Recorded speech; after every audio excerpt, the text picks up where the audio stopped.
2019 was the 20th anniversary of Photoshop World. So when it hit Las Vegas in August, I decided to head out and check it out. Let's do a quick recap.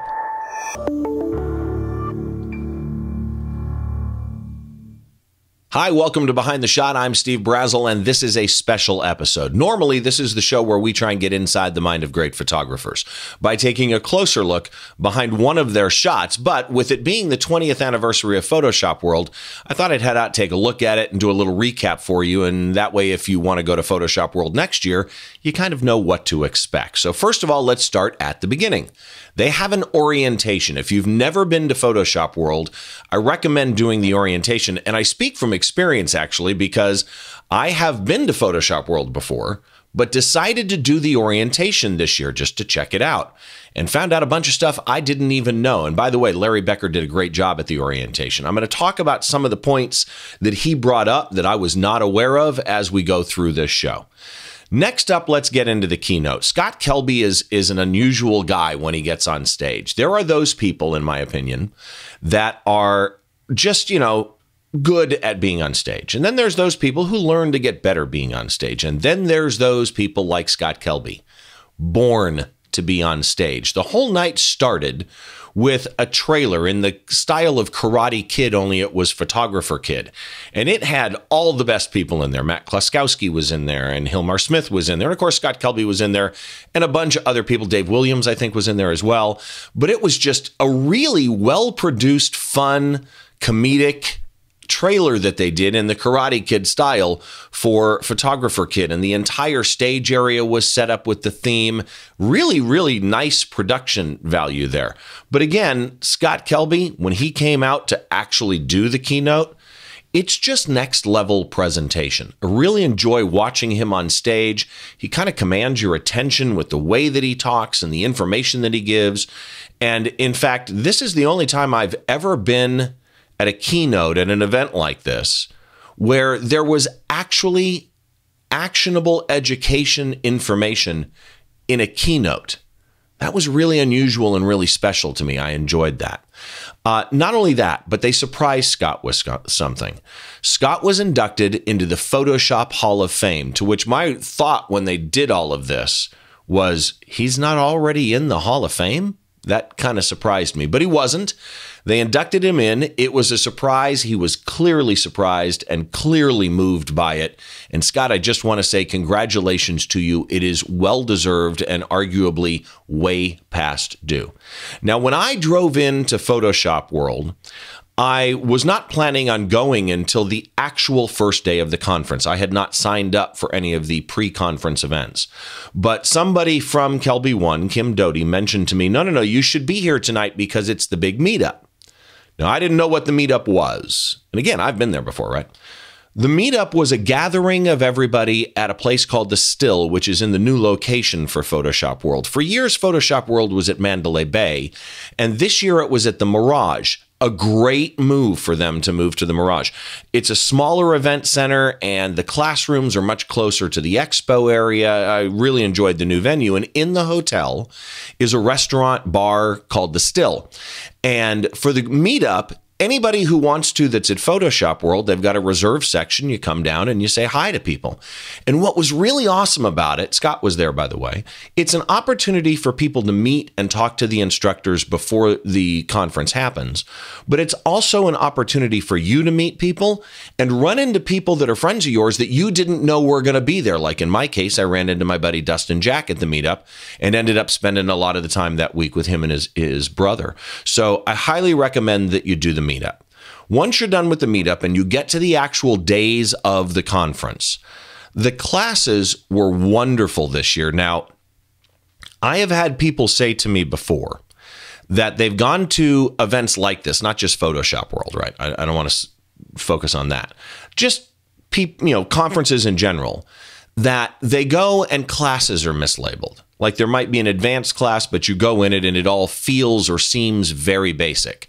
That was not the case at Photoshop World this year. I went into Christina Shirk's masking class, which was in a large room. It was packed.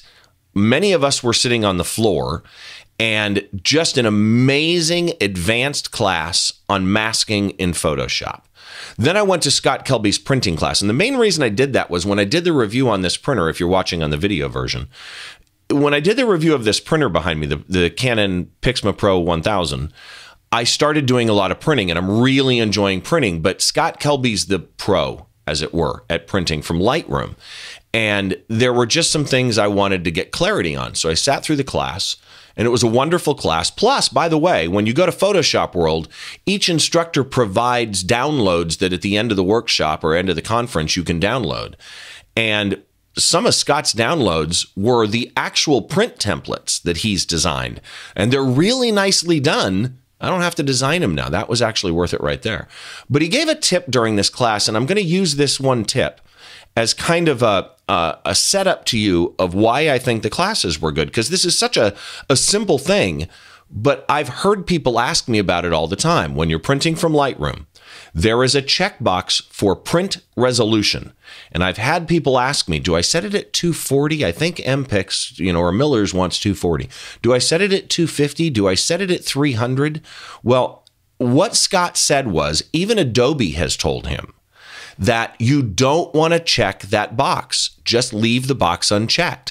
And what Photoshop, or in this case, excuse me, what Lightroom will do is they'll look at the resolution of your photo, and they'll look at the print size that you're doing and the size of the print on the paper that you're doing, and they'll calculate everything. If you check that box, you're effectively saying, I want to override all the built-in intelligence that's in Lightroom. So just leave it unchecked. That was actually a really good one. There's something else that I want to get into, and this is one of the things I learned at the orientation. Now, I did not take advantage of this, but I think it's a great idea, and that is I went to Photoshop World on my own. I know people, so I can run into people there, and that works out great. But a lot of people want to go to Photoshop World on their own and then don't get the networking advantages. Or they don't go at all because they think, I'm not really going to know anybody. Well, they have this thing called Dinner with a Stranger. And literally, you get a pin that says, I'm a stranger. If you sign, a little weird.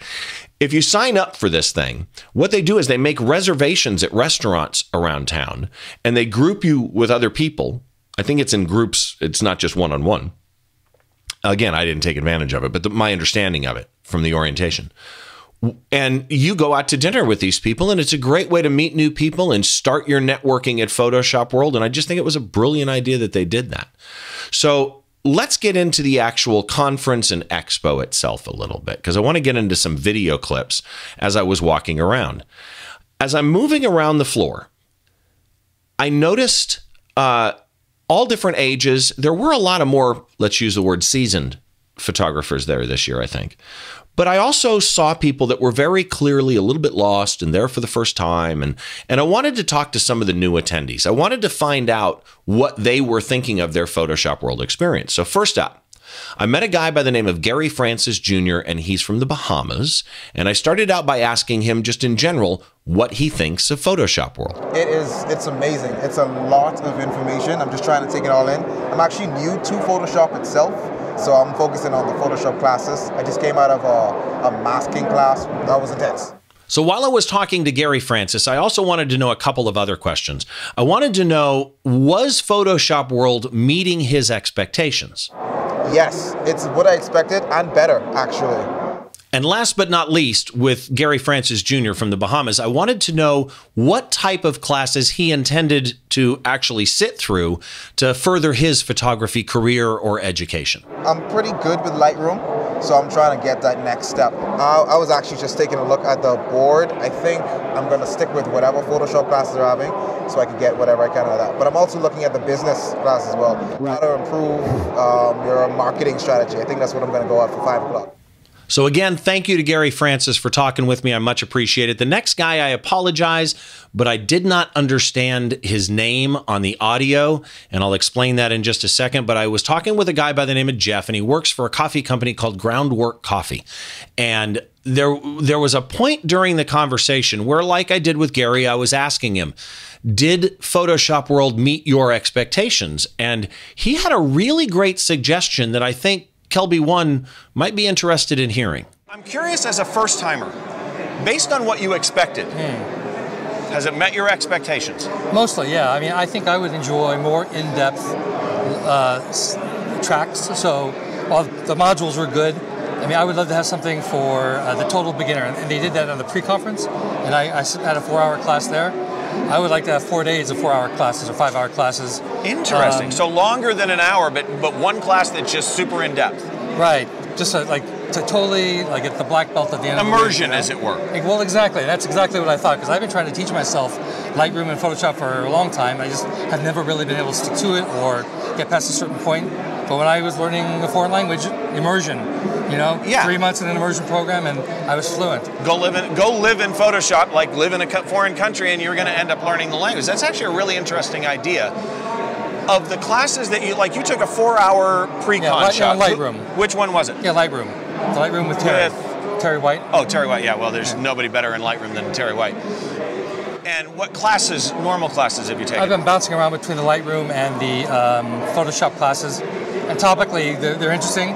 But for me, again, there needs to be more of a cohesive thread that's going through it. Along with talking to some of the attendees for Photoshop World 2019 Las Vegas, I also ended up talking to some of the instructors, because as I was walking around and I'd run into them, I'd walk up and introduce myself if I didn't know them, or if I knew them, just sit and have a conversation for a little bit. And I realized that instructors at Photoshop World also, they go to classes for tracks that they're not teaching in, right? So you may be teaching design, but want to learn more about lighting or something like that. So as I was walking down one of the hallways, I ran into the instructor for Photoshop World, Dave Williams, wonderful, nice guy and a great instructor. And he was with Sian Elizabeth. And I asked them, even though he's an instructor, it was actually her first time being there, what are you guys looking for? It's a bit of everything. I know what I'm looking for. I'm looking for video. Because I keep looking to do video and then sort of stumbling or finding something's more difficult than I thought it was. And I want to incorporate more video into my travel photography and my travel imagery. At the moment, I'm trying to do a bit of video as well. That's a photography kit, a video kit, and then you end up with so much stuff. I've got so many cables. I'm thinking there must be a way to kind of then simplify it. you end up taking a picture on your phone and walking away. Anyway. Yeah, exactly.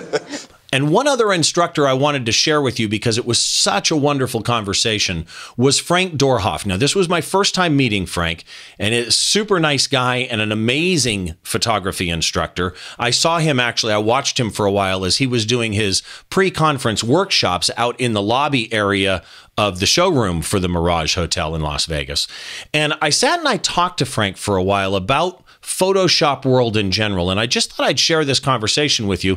And this is where I'm going to explain the audio a little bit. I was kind of talking about it a second ago with the intro to Dave Williams.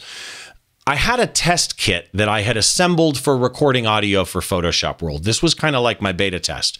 And in all my testing, everything worked great. For some odd reason, we'll call it Steve error, my audio was way too hot. And I mean, way too hot on almost all of my interviews, and clipped very badly. The people I was interviewing sounded okay, not me. So in most of the clips, I've cut me out, and I'm telling you what the questions were here. That's why, to cover my mistake. But with Frank, I didn't do that so much. So my apologies on this one, and on the Platypod interview that you're going to see. My audio does not sound very good, and my apologies to my guests on that one too. So first up, let's talk to Frank Doorhof. Frank, you've been teaching here, and how many years have you been doing Photoshop World? Oh, I don't know. 432? Something like that, maybe 430. Okay, so that's not too bad. I've been doing a lot, and I've been doing them back to back. Orlando was the first one we missed in a whole row. And the thing with Photoshop World, it's not a trade show. It's so aimed at education and inspiration. It's totally different. We do a lot of trade shows, and there's always this trade show speaker. And here people are going to explode after 3 days of so much information, and the instructors are just roaming around. You can interact with them. It's totally different from any other event. It's funny that you say that. I just interviewed somebody that was here for their first time, and I talked to somebody yesterday that was here for their first time, and they seemed a little overwhelmed, and I actually said to them, if you see instructors walking around, walk up to them and say, I'm sorry to bother you, but you said something in class, and could you clarify it for me? Because they're all approachable. And there's something I noticed during, I've seen a million keynotes in my life, and there's something I noticed during Scott Kelby's keynote. And that was, there was actionable educational material. In a keynote. In a keynote. Yes. Now that, to me, is kind of the definition of it, right? So, as somebody who teaches here and is so well established in the world of photography like you are, what is it about a Photoshop world that new photographers, because somebody actually made the comment, they seem to see a lot of seasoned photographers this year here.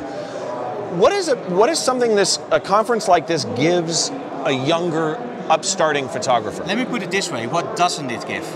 You have classes on business, you have classes on video, you have classes on photography, retouching, dog photography. Right. And the thing is, when you go to another trade show, you have like one big hitter. It's the main speaker. And then everything below you go, like, do I know that guy? Do I know this one? Right. Maybe here you go, like you have tracks with, next to each other, Scott Kelby. You have Joe McNally. Christina Sherrick. Christina Sherrick. You have Kaylee. You have me. You have to choose between stuff. And normally in a trade show you go like, what time should I go? Moose should Peterson. I go at 12? Because at 12 there's the main speaker, and then leave. With Photoshop World you start at 8 o'clock in the morning, you end at 1 o'clock in the morning, and you have 7 hours to sleep, but you can't sleep because your brain keeps going. Yeah. If you want to be overwhelmed with information, Photoshop World. Okay, so now I want to touch on the part nobody talks about enough, I think, and that is whatever you get out of the classes, like the masking class with Christina was just insanely good, right? Kaylee, if you haven't looked up Kaylee, what's Kaylee's last name? I don't even know. Gear. Okay, if you have not looked up her pet photography, dog photography, it is like nothing else you've ever seen. Dog breath photography. Dog breath photography. It's on Instagram, you can find it there. But one of the things I don't think people talk about enough is the social aspect of any conference. But that's Kelby. If you look, I know so many people in the industry, and let me put it this way, a lot of people are nice, but you always have this sense of, as soon as I'm not interesting enough anymore, how nice will they stay? With Kelby, from the moment you meet him, he's real. All right, so I went around the event center and I talked to a number of the vendors that were there that had booths and tables that were set up. And one of the ones I really wanted to talk to, because I truly am a fan of the product, is Platypod and Larry T, Dr. T from Platypod. It is just such a unique product to me. It's such an interesting product that it's not just what it does, but it's all the engineering that they put in behind a Platypod to make it so versatile. So first of all, let's stop by the Platypod booth and talk to Larry about all things Platypod. Let's start off with Platypod Max. This is meant for your heavier cameras here, such as this nice little rig over here. And actually, I want to stop you there. Do notice, this is a video rig on a Platypod. So it's not just photography, it's anything where you need stabilization, really. So Max is, basically think of this as your tripod alternative. It's the world's most compact tripod base. You can take any tripod head, just spin it right on here, attach your camera, just like we have a head on here. No tools needed. You can tighten this up to 300 pounds of torque, and you won't dislodge our titanium bolt out of the aircraft grade aluminum plate. And you can take this wherever you go for travel, landscape, macro photography, and anything else you can think of. And what's really great about Platypods, whereas there are places you go on travel that won't allow standard tripods, they'll allow Platypods. While I was at the Platypod booth, Larry shared a secret with me. They have a new product coming out, and I want to stress this. If you pre-order this product before the end of September, you'll get it in October. That's key, because most of the product is going to be coming by ocean, but they are doing a flight, is my understanding of it, of product to deliver the pre-orders. So if you order by the end of September on this new product that he's going to talk about, the gooseneck, you should get it, I believe, in October, but I'll let him tell you about it. We borrowed an existing idea where you can take a simple gooseneck with a 1/4-20 on each end and just mount a... Let's turn off this light over here. Okay. And let me add, while he's turning that off, this post is in the accessory kit, by the way. Right.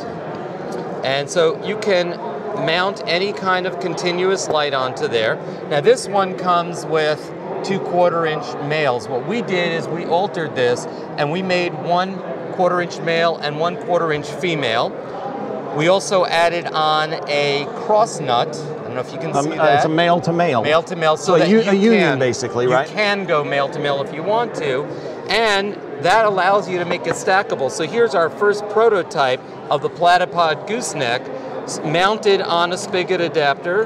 And you could mount this directly onto our plate into any of the holes in here. And I don't know if you can see it on just like this on camera, but there's a seam right here. So this is one gooseneck and this is one gooseneck. You could extend these as much as you want. So picture this.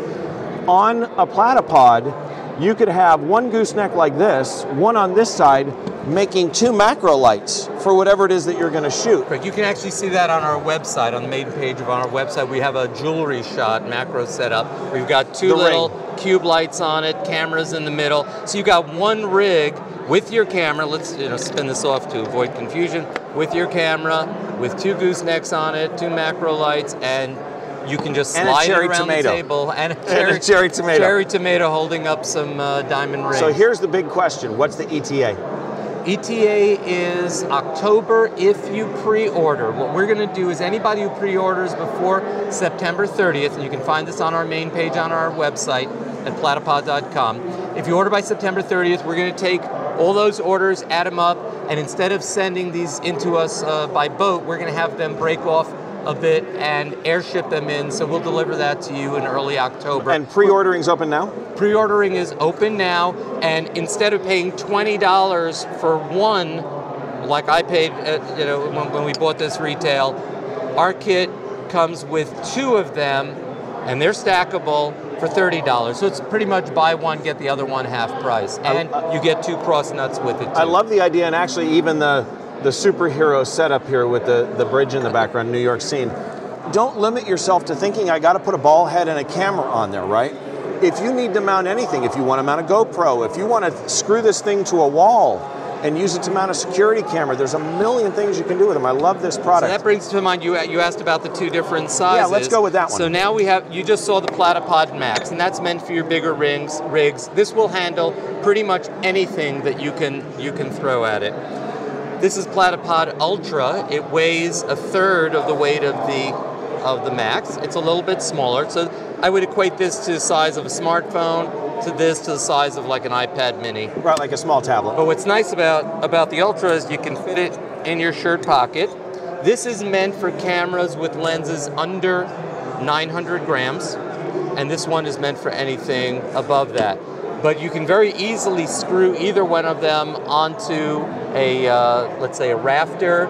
We even did a video shoot with Larry's friend Rick Salmon, where they were having a music jam together with my son, who's also a musician. And we took 3 Ultras. We put 1 screw through each one of them onto a rafter. We put some goosenecks on, and we took some little LED lights, and we lit the entire scene just like that. And I had the Bluetooth-enabled LEDs just controlling the whole thing from my phone. Yeah, and somebody mentioned at dinner last night, and I'm trying to think who was it, Dave? Mentioned it at dinner last night, or it might have been somebody else. But anyway, instead of owning 2 ball heads where you keep this around with a ball head and you keep a ball head on your tripod, you can actually mount this to your tripod with your ball head on it. Right. And then if you're in a scenario where like they were shooting real estate, you want it on the tripod, you got it, but if you suddenly want to take it off to get a countertop angle, you just take the whole thing off with one ball head and save some money. Just to show you how easy it is to do that, you just spin it on here. And here, if you just keep this on your tripod, put a ball head on here, it'll be nice and sturdy. You come to a scene where you want to go really low. Instead of having to invert a center column, you just spin this right off, and you take the entire thing and just put it on the ground, and you've got your low So now you got flexibility. Okay, so wrapping up our discussion about Photoshop World 2019 in Las Vegas. Midnight Madness I had never been to before. It's a thing that you have to sign up for that day. Only 200 people get in, and they do fun and games. And so I went to Midnight Madness this year. And if you weren't there, it's hard to explain how funny some of it is. When they're doing, like a Wheel of Fortune type thing with photography terms, and you've got 3 professional photographers up there, and everything is exposed except one letter. and they can't figure out what it is, and it's the Photoshop tool that everybody uses all the time, something like that. It was absolutely hilarious. So I enjoyed Midnight Madness. Larry Becker. I want to mention Larry really quick because Larry was the main MC for all things Photoshop World. And Larry Becker does a podcast with Rick Salmon called Picturing Success. If you haven't watched that podcast, it's phenomenal, the Picturing Success podcast. But Larry, dude, I got to tell you, you are a phenomenal MC. I mean, really, really good. I've been doing this a long time. I've seen very, very few people that are as good as Larry Becker in front of a crowd. Next up, I got to say congratulations to my buddy, Dustin Jack. I ran into Dustin. I didn't know he was going to be there.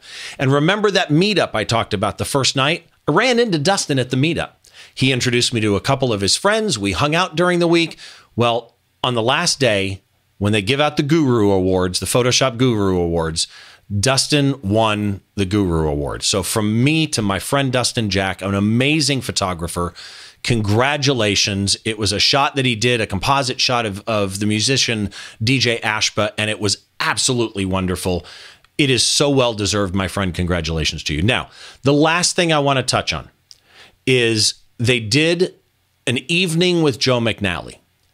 I don't know how to, in this video, or if you're listening on audio, I don't know how to convey to you how special that night was. Now, Joe will probably never see this.